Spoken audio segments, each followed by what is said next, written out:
আমরা আগে বলেছি শুধু নেতার পরিবর্তন দলের পরিবর্তন করলেই এই দেশে কোনোদিন শান্তি আসতে পারবে না যতদিন পর্যন্ত নীতি আদর্শের পরিবর্তন না হবে।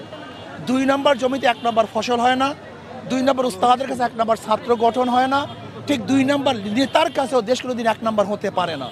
শুধু আমরা চেহারার পরিবর্তন করি, আমরা শুধু হাতের পরিবর্তন করি, কিন্তু চাঁদাবাজকে পরিবর্তন করি না।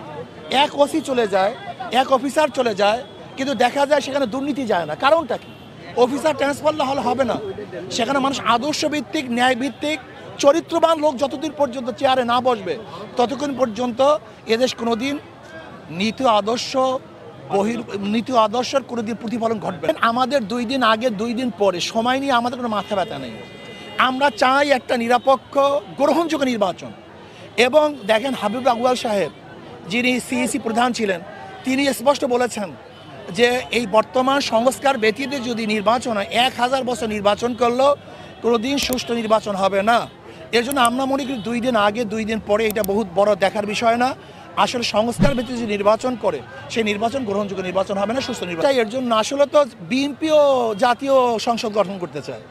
আর জাতীয় সংসদ গঠন করার জন্য প্রয়োজন কি? সবাইকে মিলে, আর সবাই সংসদে যাওয়ার সবচেয়ে উত্তম পদ্ধতি হলো পিআর যদি নির্বাচন হয়, পিআর সিস্টেমের সংখ্যানুপাতিক হারে নির্বাচন হয়, তাহলে সকল আদর্শের মানুষগুলি সংসদে যেতে পারবে, তাহলে সর্বজনীন সংসদ হবে। আর সর্বজনীন সংসদ যদি হয় তখন প্রত্যেকের দাবি দাওয়া সংসদে পেশ করতে পারবে, রাস্তায় হরতাল করতে হবে না। আমি মনে করি মব এটা খুব খারাপ একটা জিনিস, কিন্তু মব কেন হয় এইটার দিকে লক্ষ্য রাখা উচিত। মব তো আওয়ামী লীগের আমল হয়েছে। আপনি কি মনে করছেন আয়নাঘর কি মব নয়?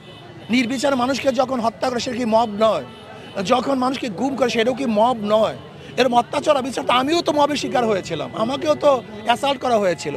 কাজে আমি মনে করি যে মব এই সংস্কৃতি বন্ধ করা উচিত, আর মব যেন না হয় সেই ব্যবস্থা গ্রহণ করা উচিত।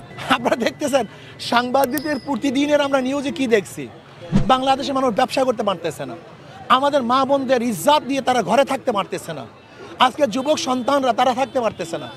আজকে দেখা যায় বিএনপির কি গুণ দেখেন, পাবলিক বলতেছে, আমি বলি না। বিএনপির কি গুণ? 9 মাসে 150 খুন, চাঁদা তুলে মল্টনে চলে যায় লন্ডনে। আমি বলছি না, কিন্তু এটাকে দেখার জন্য আমরা আন্দোলন করেছিলাম, সংগ্রাম করেছিলাম।